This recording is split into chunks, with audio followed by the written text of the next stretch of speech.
warahmatullahi wabarakatuh. Salam hormat untuk para dewan juri dan halo semua untuk audiens di seluruh Indonesia. Perkenalkan, nama saya Nicholas Hartono, Teknik Sipil dan Lingkungan UGM. Pada video kali ini saya akan mengupas bencana kekeringan melalui perspektif ilmu kebumian secara mudah.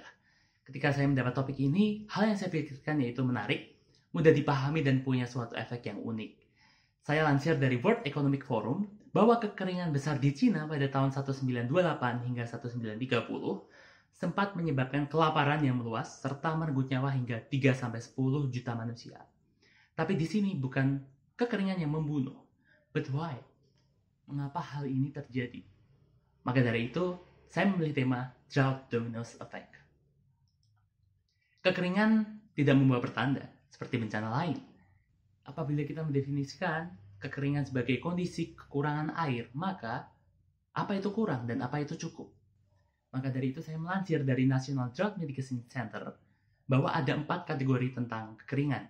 Yang pertama adalah kekeringan meteorologi yang tergantung pada variabilitas iklim atau derajat kekeringan dan durasi, dan kemudian menyangkut pada 2 parameter, yaitu satu air hujan dan kedua temperatur, di mana air hujan ini akan mengaruhi proses perkolasi dan limpasan.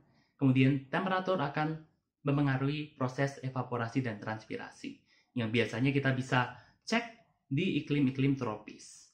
Hal nomor 2 yaitu agricultural drought, yaitu kekurangan kadar air tanah, sehingga tingkat kesuburan dan keberhasilan penanaman akan turun. Dan kemudian yang ketiga adalah hydrological drought, yaitu berkurangnya volume air pada limpasan maupun modul air permukaan. Dan yang keempat adalah sosial ekonomi.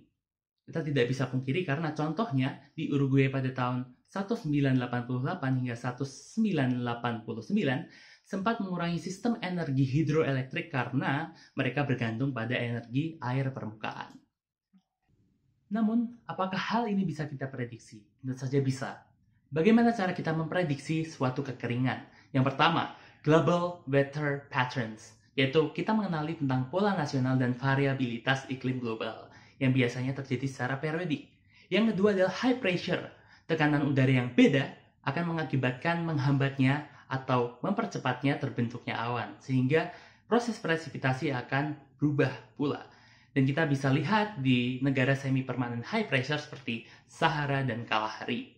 Yang ketiga adalah too many variables. Ya benar, terlalu banyak variabel. Tapi saya beri contoh yaitu parameter meteorologi permukaan yang merupakan variabel yang inherent, dan kemudian hujan dan tekanan yang punya anomali, yaitu terakumulasi dengan dinamiknya sistem iklim global. Yang keempat adalah tropical outlook, yang biasanya pada negara tropis sudah menemukan pemahaman tentang bagaimana sistem iklim secara global. Saya beri contoh yaitu The Tropical Ocean Global Atmosphere atau TOGA yang dapat memprediksi kondisi iklim tertentu. Dalam asosiasinya dengan El Nino and the Southern Oscillation atau ENSO, mereka membuat ramalan meteorologi secara reliable dan dapat dipergunakan untuk mengurangi resiko sektor ekonomi. Yang kelima adalah Temperate Zone Outlook atau daerah ekstratropikal. Sekarang kita masuk ke suatu efek yang pasti kita sudah kenal, yaitu efek rumah kaca. Hal ini terjadi secara alami dan biasanya mengaruhi kehidupan yang sustainable.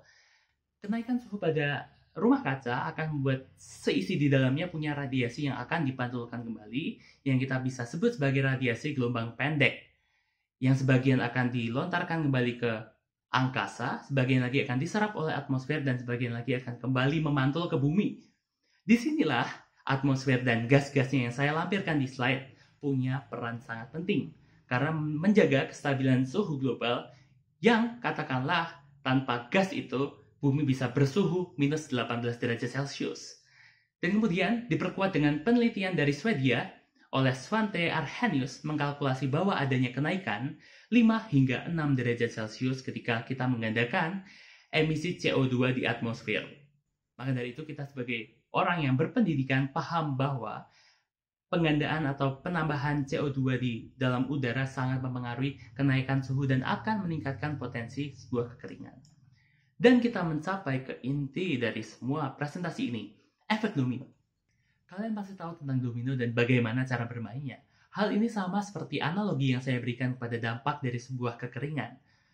Dampak secara langsung dan dampak secara tidak langsung.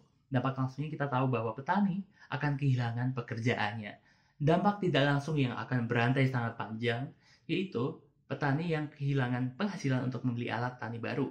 Kemudian pabrik yang mulai bangkrut karena tidak ada pemesanan. Kemudian pabrik tersebut akan mem-PHK orang-orang, dan kemudian akan mempunyai dampak ekonomi secara global. Berbicara tentang dampak, apakah hal ini selalu negatif? Jawabannya, tidak. Kita akan bisa selalu mengekspor dan selalu mendevelop suatu sumber daya baik alam maupun manusia supaya bisa mengatasi dampak negatif dari suatu kekeringan yang akan berantai panjang. Maka dari itu, saya akan menghimbau kepada kalian semua untuk saling membangun kehidupan yang tangguh untuk menghadapi bencana kekeringan.